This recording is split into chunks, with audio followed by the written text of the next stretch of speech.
parece, iniciaremos la primera ronda de ponencias del primer Congreso Iberoamericano de Derecho Civil, Familia e Infancia.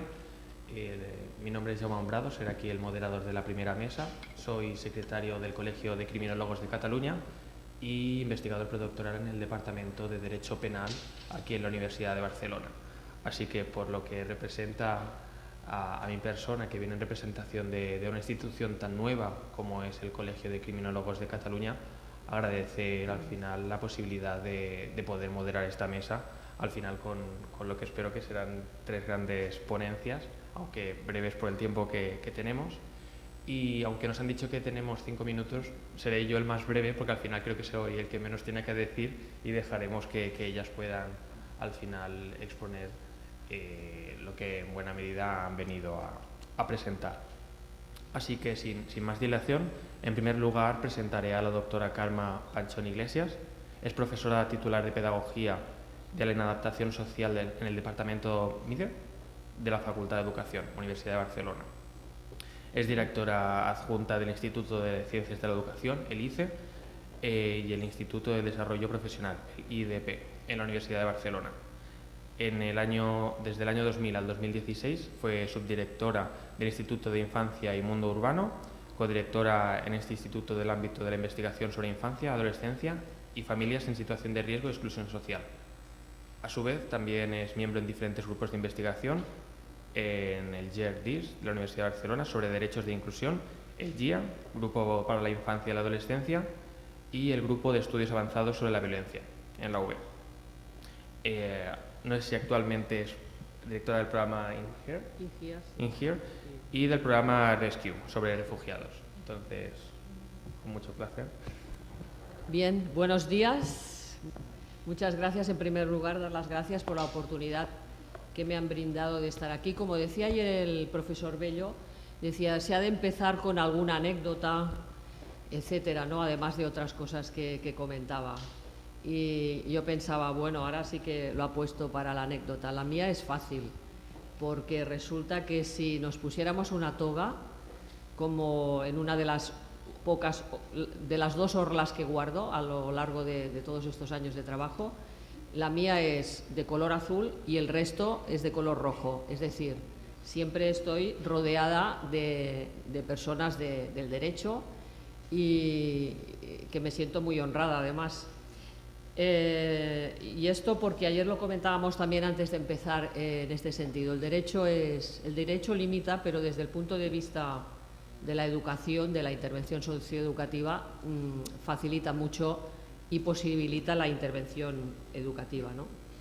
En primer lugar, también quería, aparte de dar las gracias en general y sobre todo a todas las personas también que estáis aquí, a mi compañero y amigo Carlos Villagrasa, que desde luego de los valores que en fin, hemos de tener presentes para seguir trabajando, pues él tiene muchos valores, ¿no? La generosidad, por ejemplo, es uno de sus grandes valores y es algunos de los valores que a través de la ponencia breve que tengo aquí, pues creo que tenemos que destacar, ligando con algunas de las cosas que se plantearon ayer, ¿no? De la recuperación de valores, generosidad, la humildad sobre todo, el compartir, el saber compartir, la responsabilidad y sobre todo también dejar de lado pues lo que es la soberbia, que va muy ligada al ejercicio del poder.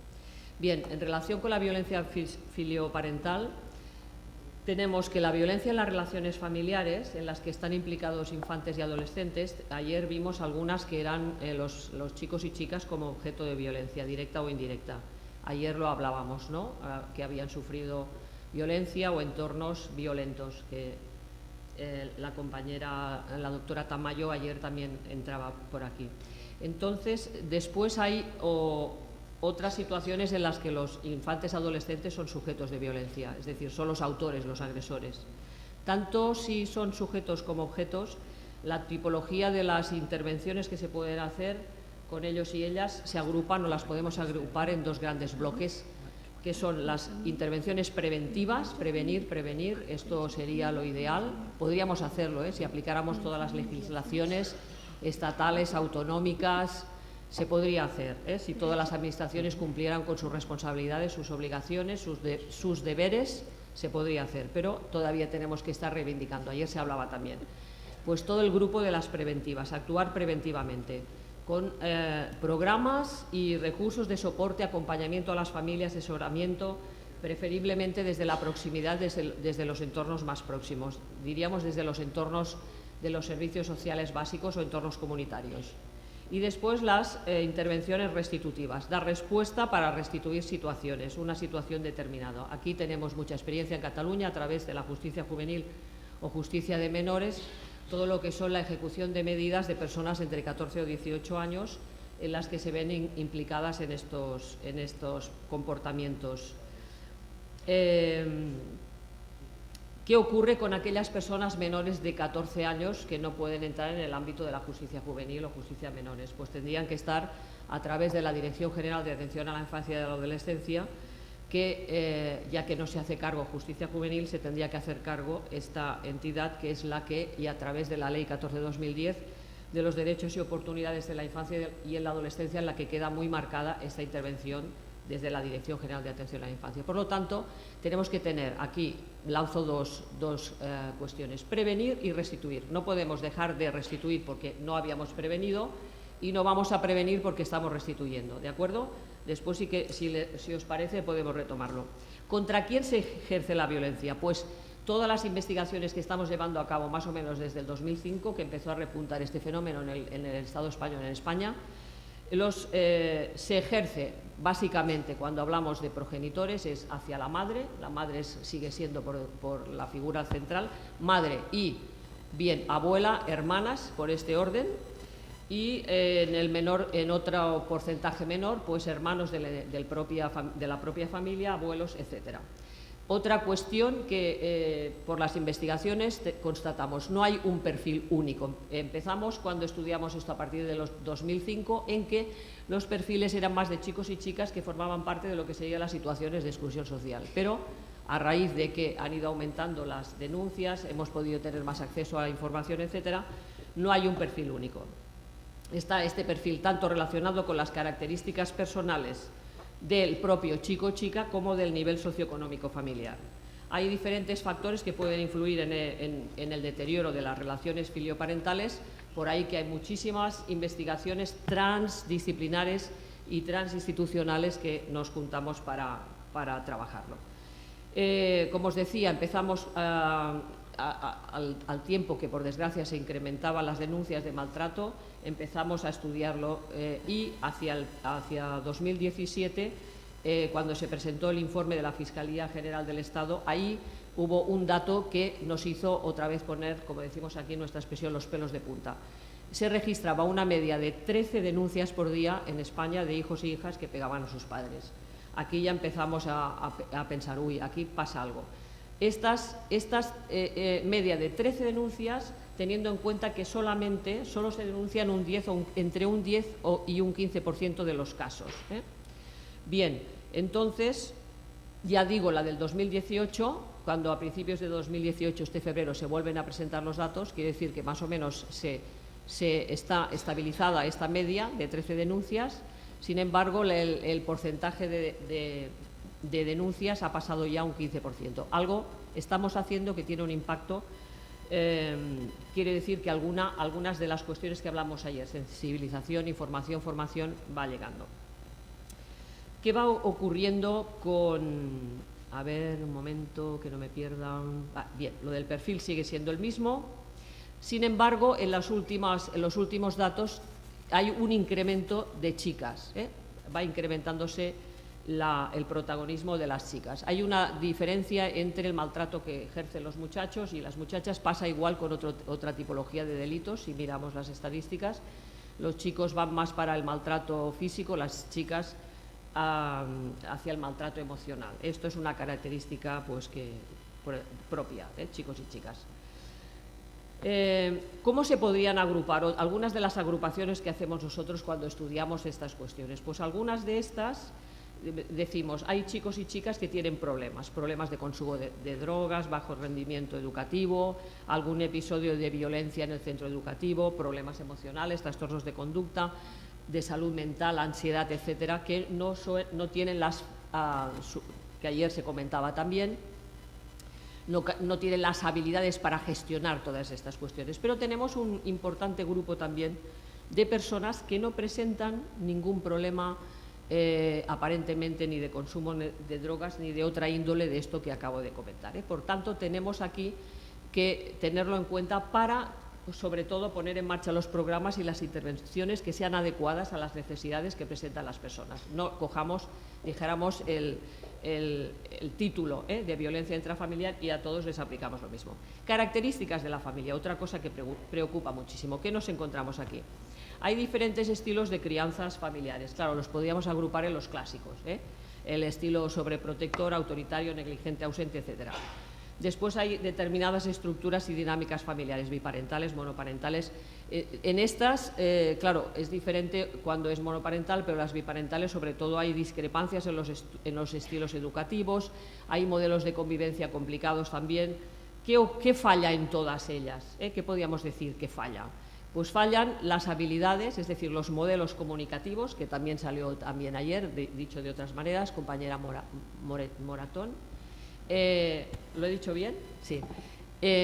Porque Panchón Moratón, ya ves que tenemos una sintonía aquí, Panchón Moratón, que no te cuento, yo también con mi apellido aquí en Cataluña, pero lo tengo superado. Sí, no me preocupaba tampoco, en esto vamos en línea.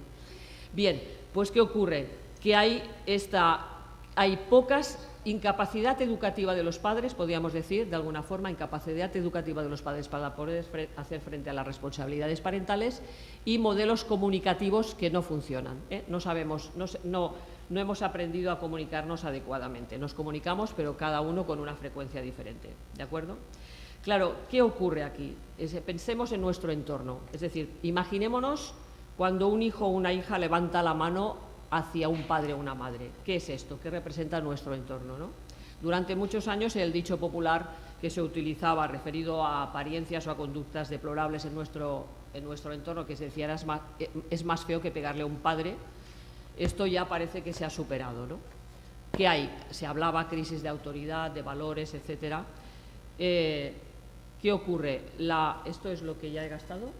Uy, madre mía, pues voy aquí, como dice una amiga mía argentina, a los pedos, que no sé esto qué quiere decir, si queda bien o no, pero vamos así, ¿Qué les ocurre a los padres? Los padres, frustración, impotencia, culpa, miedo, incompetencia, pena, dolor. Se ven incapaces para controlar esta incapacidad propia, ¿no? Pero además de esto, esta dificultad social, de aceptación social para ver esta familia que le está ocurriendo esto, ya les pone también la otra etiqueta. También es la incapacidad externa. Ya le pongo la etiqueta, entonces la persona ya la tiene subjetiva y externa, ¿no? ¿Y qué ocurre? Que muchas veces los padres y las madres, cuando después de todo este periplo, que por cierto, la media que se resisten o que aguantan desde que empiezan a tener estas circunstancias hasta que llegan a hacer la denuncia es aproximadamente de 1 año y medio, aguantando todo esto. Entonces resulta que van a algún servicio y alguien les dice, vaya, ¿cómo ha podido llegar a esta situación, ¿no? ¿Qué le ha ocurrido? ¿Cómo ha podido llegar a esta situación? Quizás con un par de hostias bien dadas en el momento oportuno se hubiese podido resolver esto. Cosa que aquí constatamos una vez más que quien le haya atendido le faltaban muchas de las cosas que hablamos ayer, formación, información, etcétera. Y ya voy directamente a la intervención socioeducativa. Claro, en educación no sé si tenemos una ventaja o una desventaja con respecto a otras disciplinas, pero nos caracteriza la coherencia. En educación hemos de ser coherentes entre lo que decimos y lo que hacemos, porque si no hay un gap muy importante. Y entonces sabemos algunas cosas, que la agresividad es innata, pero la violencia se aprende. Por lo tanto, aunque tengamos que intervenir en situaciones restitutivas complicadas, ahí estamos. Vamos a ver qué podemos hacer. Cómo reconvertimos, desaprendemos y volvemos a redirigir los aprendizajes. Sabemos que los programas que se tengan que hacer de estas características se han de incorporar a los chicos y chicas, familias y otros entornos cercanos de relación a estas personas. Que aquellas acciones que hagamos, ya sean desde el ámbito de la protección a la infancia o desde la justicia juvenil, tienen 3 cuestiones que van ligadas, que es el control, la educación y la inserción o la incorporación de estas personas a la red social normalizada. Pero la incorporación desde lo que llamamos en educación una inclusión social activa, porque si no, solamente conseguimos crear redes paralelas, la sociedad normalizada y todos los que van por el otro lado, en sentido de las ponencias de ayer sobre exclusión social, etcétera. Y tenemos que trabajar muchas cuestiones, sobre todo con las familias y otros profesionales, de lo que serían fomentar los aprendizajes y el entrenamiento en las habilidades educativas relacionadas pues, con la comunicación, si es en el seno de la familia, si es en el seno de la escuela, cómo se pueden establecer las normas y límites, esta supervisión de la conducta de los hijos y de las hijas sin que no haya problemas o reacciones adversas, ¿no? En definitiva, fortalecer los vínculos afectivos y relacionales de apego, que también se hablaba ayer entre los padres, madres e hijos, y con otros profesionales. Quería hacer una reflexión, muchas veces, y yo soy de la educación, tanto de la educación formal como no formal. Creo que si hay alguna cosa en este momento que puede cambiar el mundo es la educación, porque el derecho a la educación y el acceso a la educación es una puerta para acceder a otros derechos. Pero habitualmente, claro, estamos en un ámbito, si estuviéramos en el ámbito de la salud, a esto le toca la educación, si estamos en el ámbito de los a esto le toca la educación. Y yo quisiera retomar las palabras de Fernanda de ayer en el sentido del compromiso. Es muy importante la educación, pero la educación, el derecho, sin el compromiso de la sociedad no vamos a ningún lado. Y el compromiso pasa por nuestras acciones personales, allá lo que podamos, personal y profesional, y por nuestras acciones sociales. Porque si no cambiamos, solamente hace falta ver la televisión, los modelos que salen en la televisión, todas las cuestiones que hay. Y si no nos aplicamos los principios que yo decía al inicio, la humildad, la generosidad, el compartir a cambio de nada, el conocer a las otras personas, las situaciones en las que estamos interviniendo como profesionales. Si conocemos, confiamos. Si confiamos, podemos reconocer las habilidades de las otras personas, los potenciales de las otras personas y trabajar con esto para el cambio transformativo a nivel personal y a nivel social. Y solamente quería también, y acabo, ¿no?, porque voy pillada de tiempo, lo que decía ayer la doctora Tamayo, muy importante, y todas las intervenciones anteriores, el compromiso con los grupos que quedan más excluidos de la sociedad. Tomemos que la igualdad, no podemos quedarnos solamente con la igualdad de oportunidades. La igualdad de oportunidades es una de las igualdades, porque la igualdad es igualdad de oportunidades, igualdad de acceso a los recursos, igualdad de participación para tener incidencia en la toma de decisiones. Estoy con ella en que es muy importante, doctora Tamayo, el Pacto de Estado por la Infancia. Y esto yo creo que entre todas y todos, y tenemos que aprovechar, sé que el doctor Villagrasa está en ello.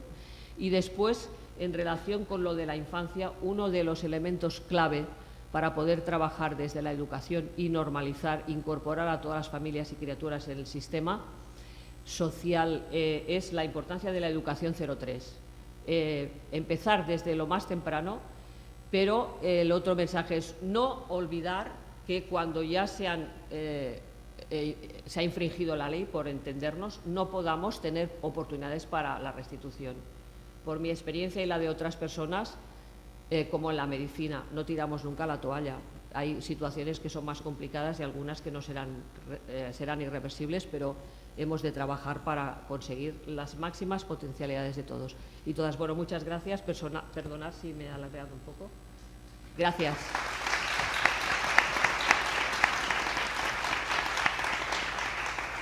De acuerdo, pues vaya magnífica intervención. Yo siempre digo que aprendo mucho con todo lo que exponéis siempre en vuestras intervenciones, con lo cual maravilloso.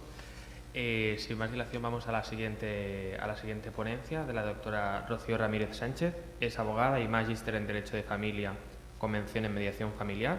También lo es en Derecho Civil y es directora académica en la Facultad de Derecho en la Universidad Privada Antonio Guillermo Urrelo, Cajamarca, Perú. Y también es, en último lugar, catedrática de las asignaturas de Derecho de Familia y Derecho Contractual, si mal no voy entendida, ¿no? Entonces, bueno, intentemos adecuarnos al tiempo y sin más dilación, pues es Vaya, tu palabra es todo suyo. Muchísimas gracias. Antes que nada, estoy sumamente agradecida por la invitación que hizo el doctor Carlos Villagrasa. Es prácticamente un amigo muy querido de la Facultad de Derecho y Ciencias Políticas del UPAU de Cajamarca, Perú. Venimos prácticamente del otro lado del charco, como dicen aquí. Han sido horas largas, pero han sido horas encantadoras las que estamos aquí. Son personas excelentes, son personas muy amables, son personas realmente muy queridas ahora para nosotras. Cada una de ellas ha sido muy amable con nosotras. En cuanto al tema que nos lleva a esta ponencia, si bien es cierto son 10 minutos, voy a tratar de ser muy breve en cuanto a lo que tengo que hablar. Es un tema bastante amplio. Lo que nosotros estábamos viendo, especialmente en Perú, que es lo que vengo a explicar en cuanto a mi país, hay un gran problema respecto a la alienación parental, ¿no? ¿Y en relación a qué? A que no lo están identificando como una manera de violencia familiar. Se ha hecho estudios, si bien es cierto que no se ha llegado a un consenso respecto a los mismos, respecto a si hay un síndrome o si no es un síndrome, más allá de la existencia psicológica de lo que es la alienación parental, nosotros sí lo podemos ver día a día, la existencia de los síntomas tomados en cuenta por Richard Gardner respecto a qué es lo que pasa con los niños, respecto a la relación con los padres. Y en mi país realmente es un gran problema lo que está pasando ahora, especialmente en el problema de género, respecto a la mujer y respecto al hombre. Nosotros tenemos una ley contra la violencia familiar que es la 30364, que tiene exactamente este nombre que yo he resaltado aquí, que indica Ley para prevenir, sancionar y erradicar la violencia contra las mujeres y los integrantes del grupo familiar. Es decir, los demás, las mujeres y los demás. Es decir, ¿qué quiere decir esta norma? Que los hombres no pueden ser violentados, que está en un segundo lugar respecto a la violencia familiar, que la alienación parental solamente podría darse o no puede darse respecto al género masculino. Ahora lo que estamos viendo, especialmente en lo que es los juzgados de familia, es que los niños están siendo muy vulnerados psicológicamente. Si bien es cierto, está mal organizado, mal llevado las relaciones de rompimiento en cuanto a una relación sentimental, ya sea a través de un divorcio, a través de una convivencia, que la cual ha generado menores, y al tener estos problemas está significando que estos menores sean un trofeo. Se les llama como los trofeos para nosotros. Si especialmente lo que pasa en el juzgado de familia es respecto a las mujeres, en mi país, no sé si será aquí distinto, pero en mi país lo toman como un trofeo al menor. Y dice, muy bien, si tú te has portado mal, si me has dejado, si tú me has puesto los cuernos, por así decirlo, ahora te has fregado.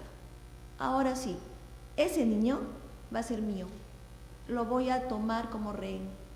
Y como lo tomo como rehén, vamos a ver si tú tienes el derecho a poder verlo.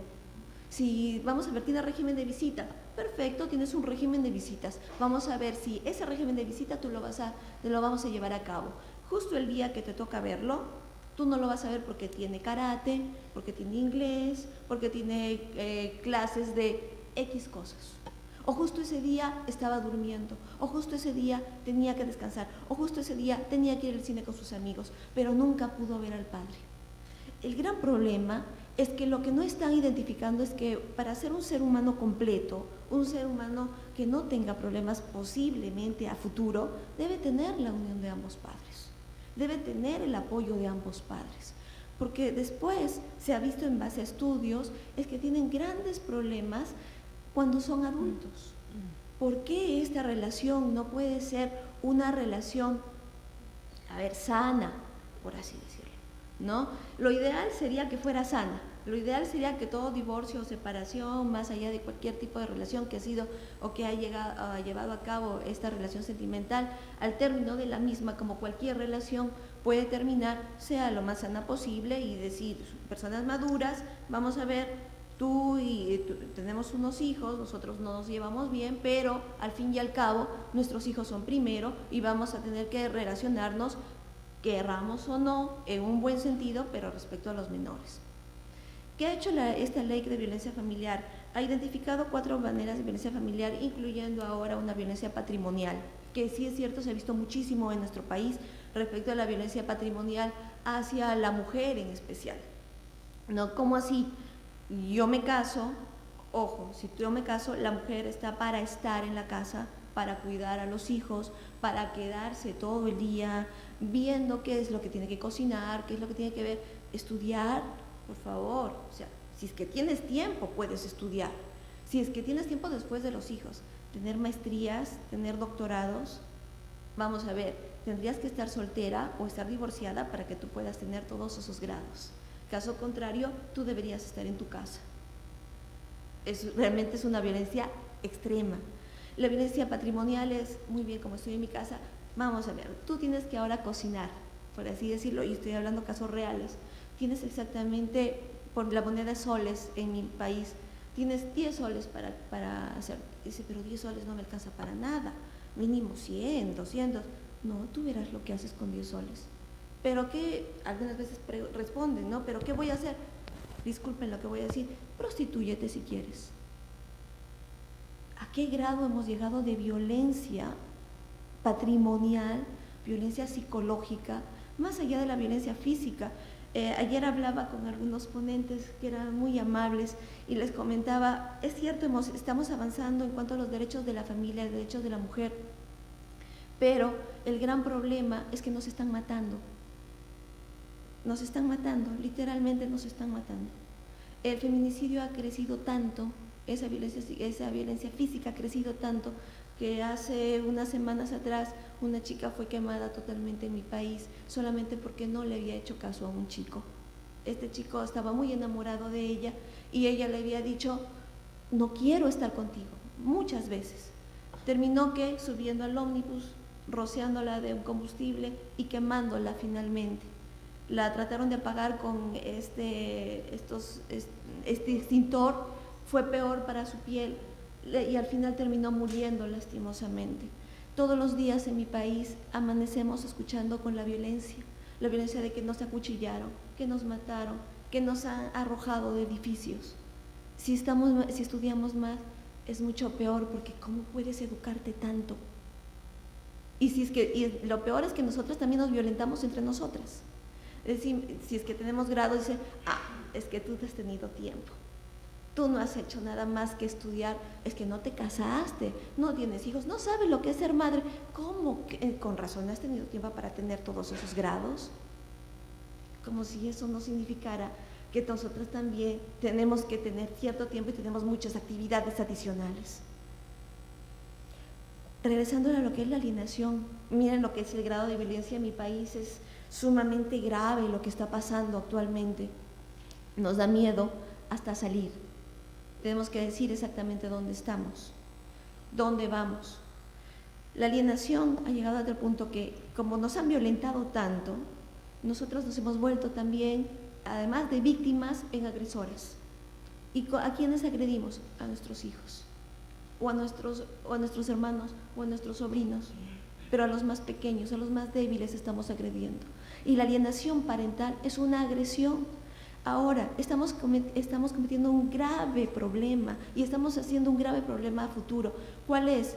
Estos menores se van a convertir en agresores, y de niños ya son agresores hacia los padres. Se convierten en los propios agresores. ¿Por qué? Porque lo que hace la alienación es decir, muy bien, en los grados, ¿no? Hay varios grados de alienación parental que muy bien dijo la doctora Silvia ayer, vamos a diferenciarlo de lo que es la parentificación, ¿no? Que es totalmente distinto. Que la alienación es constante, la parentificación tiene otros rasgos diferentes, ¿no? Pero con los grados también de la alienación llegamos a un punto que ya totalmente lo extirpamos de la posibilidad de ver al otro padre, pensando que con eso vamos a mejorar. Yo puedo cubrir todos los ámbitos para él. No puede cubrir todos los ámbitos. Una persona siempre necesita del otro padre, porque A o B siempre hay algo que enseñar o que aprender, bueno o malo. De lo bueno y de lo malo se aprende, pero siempre se necesita para ser un ser humano completo. Ahora, ¿qué es lo que están haciendo? Están convirtiendo en víctimas a estos menores, víctima al padre que está siendo extirpado. También se convierten ellas en víctimas. Y ellos, porque algunos también, muchas veces también los hombres cometen alienación parental, pero que ellos también se convierten en víctimas, porque yo me cargo de todo. Yo soy suficiente, yo soy autosuficiente, yo hago todo. Muy bien, después no tengo tiempo ni siquiera para poder despertarme, poder cambiarme, poder comprarme algo, y me quejo de que nunca tengo tiempo.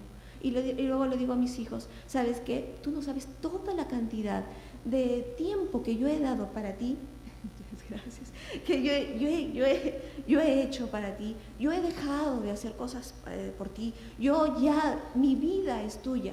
Disculpen, pero ¿en qué momento el hijo le indicó que debían dejar su vida? ¿Cuándo fue el momento? ¿Él les dijo que tenían que traerlo a este mundo? No, fue una decisión de cada uno. Entonces, si es una decisión de cada uno, asuman su responsabilidad y dejen de echarle la culpa a los demás. Y menos a un menor que es un menor débil. Ahora, se convierten en víctimas, victimizan a ese menor, y ese menor finalmente se convierte en víctima o en agresor del otro padre. Al decirle, pero un ratito, antes de terminar, yo he hecho un estudio para una de mis maestrías respecto a lo que era alienación parental, e hice también un estudio en un juzgado de familia, qué es lo que había pasado, y encontraba frases en los menores como, mi mamá me ha dicho de que no debo estar con él, y no debo hablarle ni a mis tías, ni a mis primos, ni a ningún familiar por parte de mi padre. ¿Por qué? Porque eso significa que voy a estar al lado del diablo. ¿Qué mente tienen? O sea, ¿qué radicales? ¿Qué tiene que ver con esto? A un menor, asustarlo con esto. O sea, no tiene nada, no tiene ningún sentido. Decirle, disculpa, pero no, es que tú eres malo. ¿Pero por qué no quieres, hijo? Porque tú nunca has entregado la pensión de alimentos. ¿Y tú qué? Esas palabras podrían ser de un menor. Uno cuando empieza a hablar con los menores le dice, pero ¿cuánto sabes tú? ¿Qué es una pensión de alimentos? Empezamos a hablar, ¿no? Con ellos. ¿Qué es una pensión de alimentos? Y se quedan callados. Y entonces, ¿cómo sabes que tu papá no ha entregado la pensión de alimentos? Porque mi mamá, después de hacer un interrogatorio prácticamente, no es un interrogatorio, es un menor, pero de preguntarle, finalmente él dice, no, es que mi mamá me dijo, es que mi mamá me ha dicho que mi papá no nos quiere, es que mi mamá me dijo. Al final, él responde al papá y empieza, cuando él viene al régimen de visitas, le dice, no, es que no quiero verte. Y cuando son adolescentes, cuando van creciendo ya con este grado, definitivamente lo erradican de su vida. Finalmente se ha hecho estudios de qué es lo que estaba pasando cuando se vuelven adultos, y son personas que tienen problemas psicológicos muy graves. Termino con esto, derecho no puede estar aislado de otras ciencias. Psicología es esencial para nosotros. Debe ser este problema es multidimensional. Yo tengo mi mejor amiga es psicóloga, y justo le decía a mi amiga que se llamaba Lucía, le digo, Lucía, sinceramente necesitamos muchísimo de ustedes, porque yo no puedo dar todo lo que yo quisiera dar, porque mi conocimiento no da a la parte psicológica, no puedo hacerlo, pero necesitamos también ayuda de psicólogos, de asistentes sociales, que intervengan y que además determinen que existe alienación parental. ¿Para qué? Para que esa alienación parental pueda estar incluida en la violencia familiar, y si está incluida en la norma de violencia familiar, poder sancionada y poder tener todos los hechos y actos que pueden erradicarla o pueden disminuir los problemas que puede significar para nosotras. Disculpen el tiempo que tomé. Muchísimas gracias.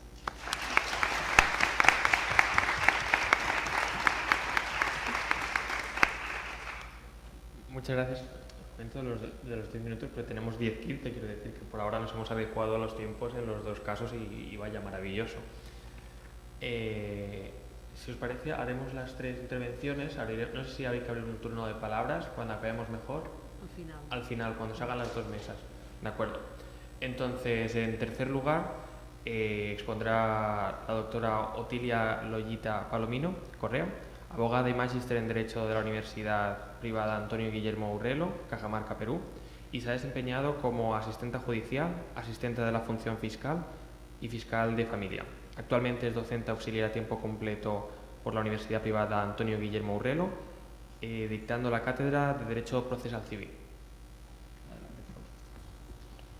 Buenos días a todos. En primer lugar, agradecer por la invitación del doctor Carlos Villagrasa. Como ya lo dijo Rocío, es una persona bastante querida en mi país, en mi universidad.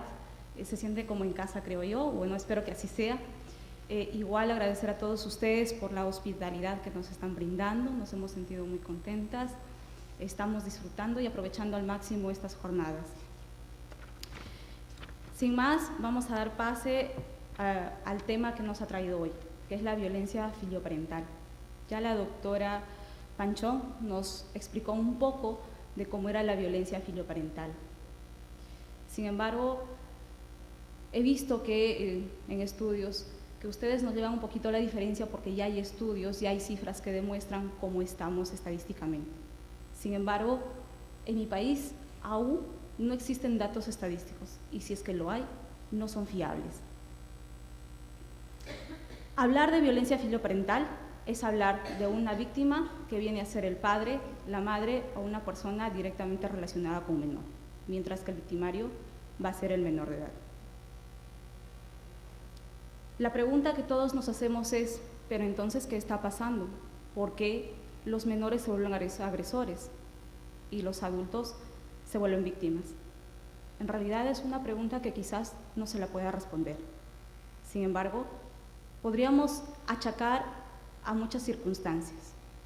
Una de ellas, y sin temor a equivocarme, es decir, que en las últimas décadas, en el cambio que se viene dando en los países de Occidente, han favorecido extraordinariamente a la aparición de nuevas dinámicas que han promovido actos de violencia, alteración de los equilibrios del poder en el interior de la familia. Además, el propio sistema educativo, y creo que con ello coincidimos con la doctora Panchón, con la doctora Moritó, incluso con la doctora Tamayo, ¿qué está pasando con el sector educación? Lamentablemente, en mi país, dentro de la currícula escolar, desaparecieron cursos o asignaturas fundamentales en donde se dejó de lado el impartir una educación, pero no solamente educación vista como la transmisión de conocimientos, sino una educación fundamentada en valores. Lamentablemente, ya no existe ello. Una causal para decir que el número de violencia va incrementando cada día más en nuestro país. Además, también se ha visto involucrado el Estado por el rol que éste viene desempeñando en la difusión de los derechos fundamentales del niño y adolescente. ¿Está mal acaso ello? Por supuesto que no. No está mal en difundir los derechos de cada una de las personas, pero sí está mal si es que junto con los derechos tampoco difundimos las obligaciones que cada uno de nosotros tenemos. Pues claro, ello se viene y se ve reflejado en los actos de violencia que se van dando cada día al interior de la familia. El Perú es un sistema democrático, pero lamentablemente hemos entendido mal el término democracia. ¿Pero por qué? La respuesta es sencilla. Está relacionada con el término ausencia de autoridad. Es decir, que no se va de la mano democracia con autoridad. Los padres siguen siendo responsables de los menores, pero ahora es bien difícil realizar actos de corrección a un menor, porque todo se ve envuelto en hechos de violencia. Ya lo mencionó quien me antecedió.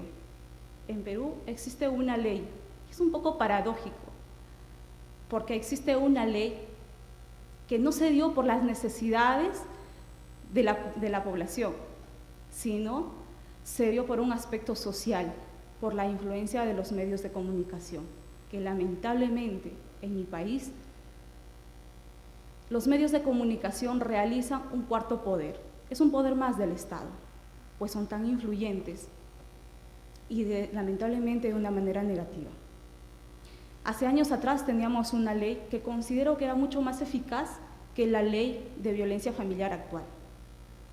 Decía, es paradójico, contradictoria en sí, porque es una ley que se denomina Ley de Prevención, Erradicación y Sanción para los actos de violencia. Pero ojo, luego viene hacia la mujer y a los demás integrantes de la familia. Claro, ¿por qué la mujer? Porque en el 2015, cuando se da esta ley, veníamos atravesando olas de violencia extremadamente fuertes que fueron comentados por los medios de comunicación. Uno de ellos es cuando justamente magistrados del Ministerio Público se ven involucrados en casos de violencia, donde un fiscal agrede y posteriormente causa la muerte a una abogada.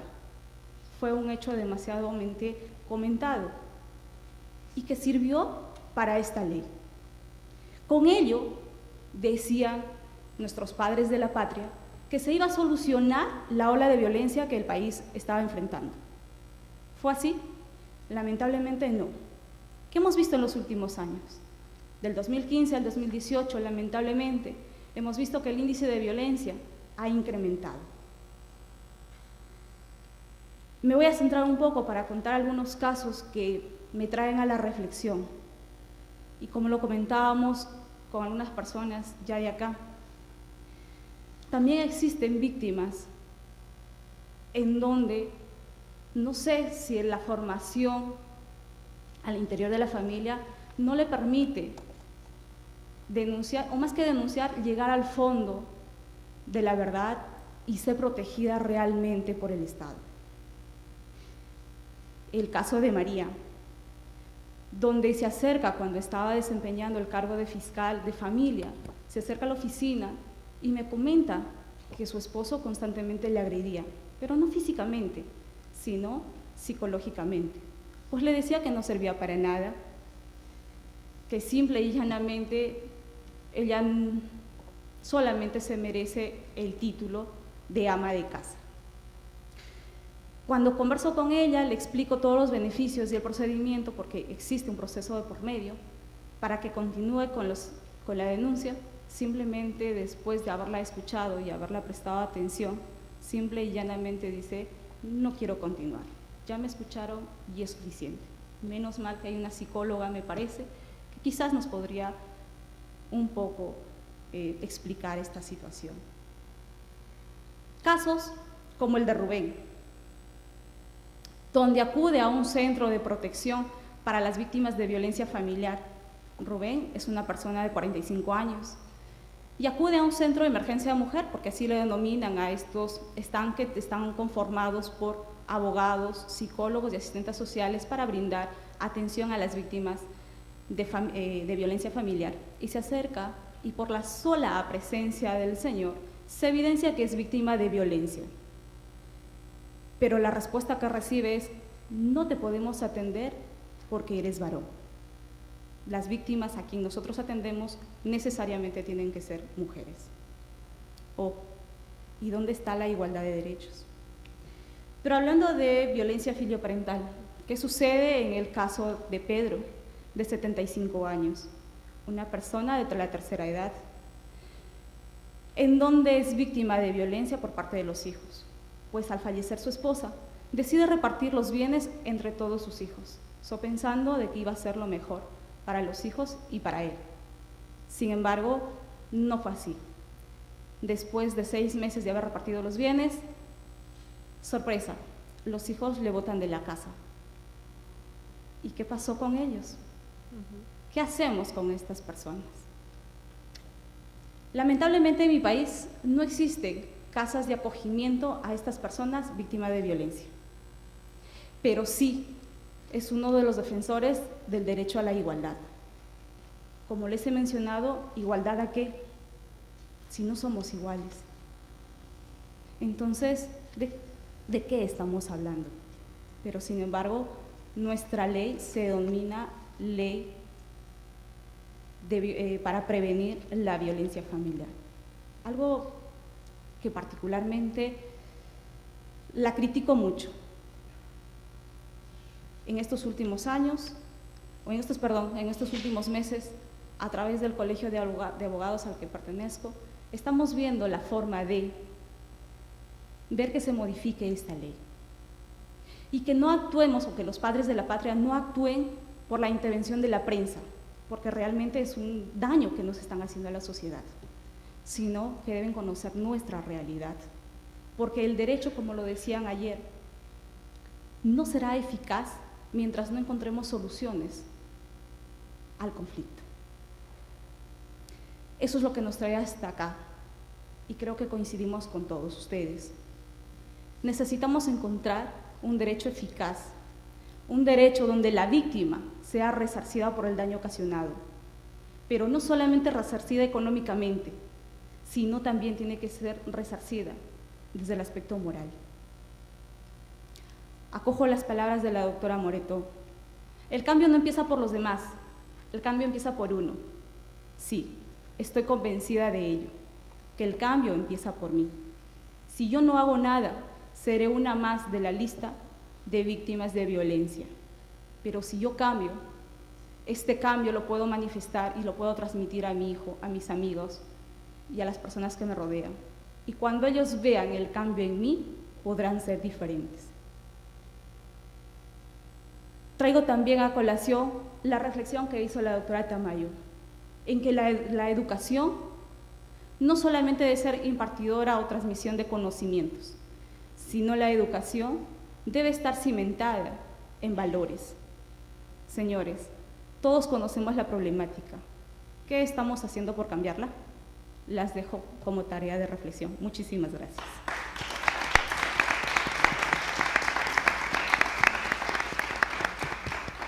De acuerdo, pues entonces haremos el cambio de mesa. En último lugar, agradecer al doctor Carlos Villagrasa haber invitado al colegio a poder moderar esta mesa y a mí como persona que representa al colegio a poder estar aquí.